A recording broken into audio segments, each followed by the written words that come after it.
Students, कैसे हैं आप सब लोग। आज हम फेल माजी कामिल या पास्ट परफेक्ट टेंस से रिलेटेड तमाम रूल्स एंड रेगुलेशंस को देखेंगे और इसके साथ साथ अपने सेंटेंसेस को सॉल्व करेंगे और अपने सेंटेंस को मेकिंग यानी बनाने की कोशिश करेंगे इस टेंस के अकॉर्डिंग।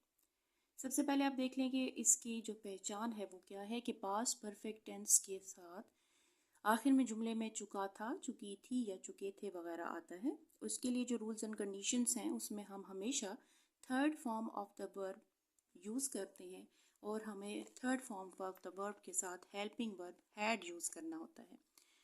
सल्लल्लाहु अला मोहम्मद सल्लल्लाहु अलैहि वसल्लम। मैं अल्लाह का पाक का बबरकत नाम लेते हुए अपने लेक्चर का आगाज़ करती हूँ। देखें, यहाँ पर एक मेन जो चीज़ समझने वाली है वो ये है कि सिंपल पास्ट इंडेफिनिट टेंसेस में और सिंपल पास्ट परफेक्ट टेंस में फ़र्क क्या है, क्योंकि ये जो कंडीशंस हैं ये हमने सिंपल पास्ट टेंस में भी स्टडी की हैं। तो याद रखिए हमेशा कि जिस वक्त पास्ट परफेक्ट टेंस यूज़ होगा तो हमारे पास third form of the verb के साथ हेल्पिंग वर्ब हैड ज़रूर यूज़ होगा, लेकिन जो सेंटेंस होगा एग्जाम्पल के तौर पर उसके दो पार्ट्स होंगे। एक जो पोर्शन होगा उस पार्ट में किसी भी काम की कंप्लीशन को या उसके मुकम्मल होने को शो किया जाएगा इससे पहले कि उस सेंटेंस का सेकंड पार्ट कंप्लीट हो, first part of the sentence हो चुका होगा। एग्जाम्पल के तौर पर आप ये देख लें कि मैंने डिफरेंस जो है वो इसका बता दिया है कि ये सिंपल पास्ट टेंस यानी पास्ट इंडेफिनिट टेंसेस और पास्ट परफेक्ट टेंस में क्या फ़र्क है। First part of the work is done before the second part start. Second part के शुरू होने से पहले इस सेंटेंस के अंदर जो कि पास्ट परफेक्ट टेंस का होगा उसका फर्स्ट पोर्शन कंप्लीट हो चुका होगा। एग्जाम्पल के तौर पर देखें, the patient had died before the doctor केम। इसका पहला पोर्शन क्या है? फर्स्ट पोर्शन है जी द पेशेंट हैड डाइड। ठीक है, इस सेंटेंस को आप देख रहे हैं किसके दो पार्ट्स हैं। फर्स्ट पार्ट ये है और सेकंड पार्ट ये है। तो पेशेंट हैड डाइड का मतलब मरीज मर चुका था। Before the doctor came, doctor के आने से पहले। तो इसका मतलब है कि एक पोर्शन में जो भी काम हुआ वो हो चुका यानी कंप्लीट हो चुका है सेकंड पार्ट के शुरू होने से पहले। तो ये है मेन डिफरेंस जो आपने इस बात का ख्याल रखना है कि पास्ट परफेक्ट टेंसेस की पहचान क्या है और इनको हम पास्ट या सिंपल पास्ट इंडेफिनिट से किस तरीके से डिफ्रेंशिएट करते हैं। अब आ जाते हैं इसकी मज़ीद एक्सप्लेनेशन की तरफ। पास्ट परफेक्ट टेंस के बनाने का तरीका third form of the verb और हेल्पिंग वर्ब हैड लगाते हैं, जैसे हैड ईटन, हैड सीन वगैरह।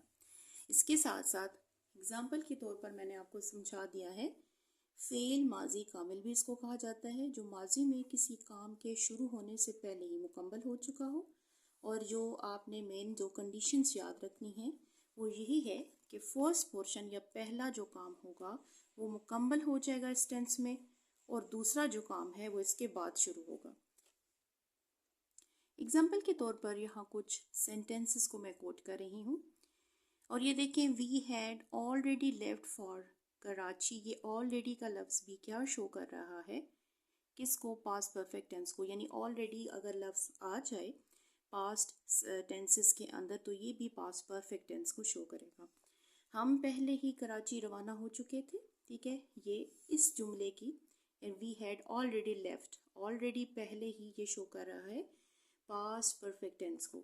इसके बाद देखें, they had reached home before sunset. Before का लफ्ज़ ऑलरेडी, टिल, देन, ये सारे जो वर्ड्स हैं अगर जुमले में आ रहे हैं तो ये काम की कंप्लीशन को शो करेंगे, इसलिए हम कहेंगे कि ये पास्ट परफेक्ट टेंसेस हैं।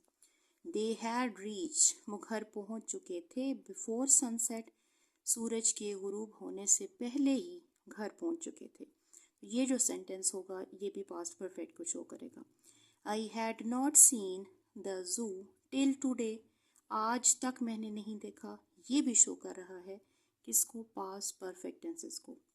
मैंने आज तक चिड़ियाघर नहीं देखा था। अब हम आ जाते हैं कि हम सेंटेंसेस को नेगेटिव किस तरीके से बनाते हैं। जब कभी पास्ट परफेक्ट टेंसेस के अंदर नेगेटिव या इंटरोगेटिव सेंटेंसेस को क्रिएट किया जाता है तो हम अपने हेल्पिंग वर्ब हैड के फ़ौरन बाद नॉट का लफ्ज़ यूज़ करते हैं और इसके बाद हम थर्ड फॉर्म का इस्तेमाल इसी तरह करते हैं। जैसे इस टेंस के फिक्रों को नेगेटिव बनाने के लिए हैड के बाद क्या लगाया जाता है? नॉट। मिसाल के तौर पर he had already stolen my pen. ठीक है, इसको चेंज किस तरीके से करेंगे? ही हैड नॉट, हैड उसके फ़ौरन बाद नॉट का लफ्ज़ लगाएंगे और third form of the verb इसी तरीके से यूज़ करेंगे। He had not already stolen my pen. इस टेंस के फ़िक्रे को अब हमने इंटेरोगेटिव में चेंज करना है, यानी सवालिया बनाना है। तो फिर हम इसको किस तरीके से चेंज करेंगे? ये जो हैड है इसको आप स्टार्ट में ले आएंगे। ठीक है, ये जो वर्ब हेल्पिंग वर्ब हैड होगा इसको स्टार्ट में लाकर इसका यानी अगर ये सेंटेंस हो तो हम किस तरह बनाएंगे? Had he already stolen my pen, और क्वेश्चन फॉर्म इंटेरोगेशन की यूज़ होगी। हम कुछ एक्सरसाइज कर लेते हैं जिसमें नेगेटिव सेंटेंसेस में चेंज करना है और इसके साथ इन्हीं सेंटेंसेस को इंटेरोगेटिव बनाना है। नंबर 1 देखिए, he had gone before I return. इसको हमने नेगेटिव में चेंज करना है तो हम किस तरह चेंज करेंगे? He had not gone before I return. Number 2, she had milked the cow before the sun rose. She had not milked the cow before the sun rose. Number 3 देखें, the train had already steam in. The train had not already steam in. The wolf had killed many sheep when the villagers reached there. The wolf had not killed many sheep when the villagers reached there. The rain had stopped when we left the shop. The rain had not stopped. ठीक है, third form में कोई changing नहीं आएगी। Had के बाद हम not लगा देंगे। The police had surrounded his house before he could run away.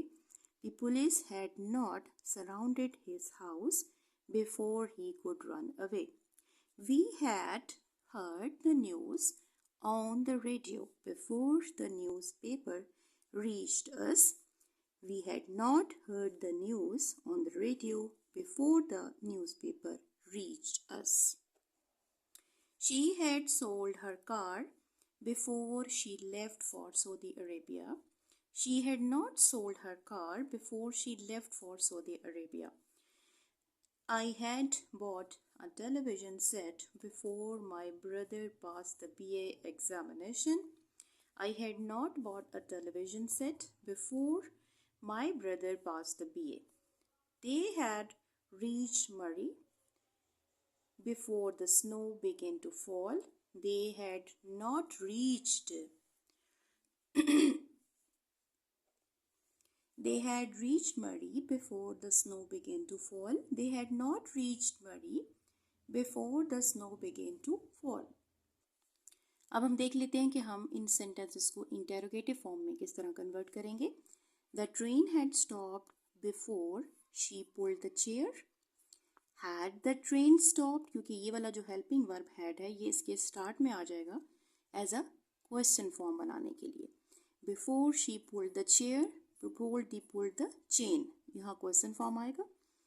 That shop had been closed before the police reached. That shop, had का इस्तेमाल शुरू में होगा। Had that shop been closed before the police reached there? The meeting had started before we entered the hall. Had the meeting started before we entered the hall? He had already eaten 6 bananas. Had he already eaten 6 bananas? The doctor had already examined the patient. Had the doctor examined the patient? Already examined the patient? The plane had taken off before their car entered the gate of the aerodrome. Had the plane taken off before their car entered the gate of the aerodrome? My neighbor had died before the sun rose. Had my neighbor died before the sun rose? I had completed my work before the clock struck. Had I completed my work before the clock struck 4? His hat had caught fire before he got up.